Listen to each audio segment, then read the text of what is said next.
Okay, so the question number 4 says that suppose z is a complex number, okay, which is not equal to any of these values. इसका मतलब है कि z 3 नहीं हो सकता, 3 omega नहीं हो सकता या 3 ओमेगा स्क्वायर नहीं हो सकता। Where omega is a complex cube root of unity. तो मुझे इस सम का वैल्यू को निकालना है, ठीक है। So it's a very good question. इसका सिर्फ एक ही कंसेप्ट पता होना ज़रूरी है। अगर तुम्हें ये पता है तो यू कैन डू इट। देखो जेड क्यूब इक्वल्स टू 1 के कितने रूट्स होते हैं?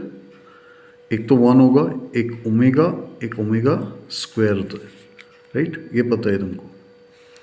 अगर मैं जेड क्यूब इक्वल्स टू 1 की जगह मैं 8 डाल दूँ, ठीक है, क्योंकि ये 1 क्यूब था, ये 2 क्यूब हो गया, राइट। इसके रूट्स कितने होंगे? एक 2 होगा, एक 2 ओमेगा, एक 2 omega square. You can check it, वही आएगा, ओके। सिमिलरली अगर मैं जेड क्यूब इक्वल टू 27 डाल दूँ, विच इज़ 3 क्यूब, ये जस्ट तुम्हें अपग्रेड करना था इस इक्वेशन को, नथिंग एल्स। तो ये 3 ओमेगा स्क्वायर आएगा, राइट। मतलब basically Z cube minus 27 is nothing but z minus 3 omega and z minus 3 omega square। अब मुझे बताओ यहाँ पे 1 by z minus 3 है, 1 by z minus 3 ओमेगा, मतलब बेसिकली एक प्लस आ रहा है और रेसिप्रोकल्स आ रहा है। सो मैं क्या करता हूँ, बोथ साइड लॉग लगा देता हूँ, ठीक है। पहले लॉग लगाता हूँ बेस ई में। तो यहाँ पे अगर प्रोडक्ट में लॉग लगाओगे सो ये ब्रेक हो जाएगा, राइट, इन सम्स।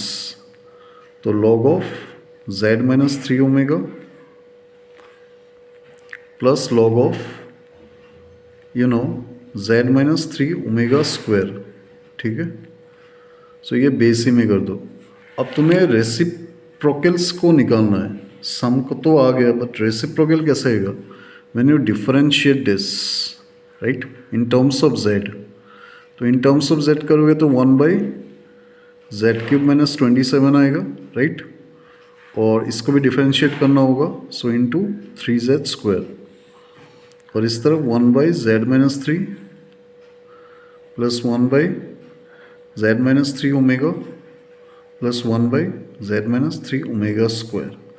तो यही पूछा था, इसका वैल्यू क्या आ रहा है?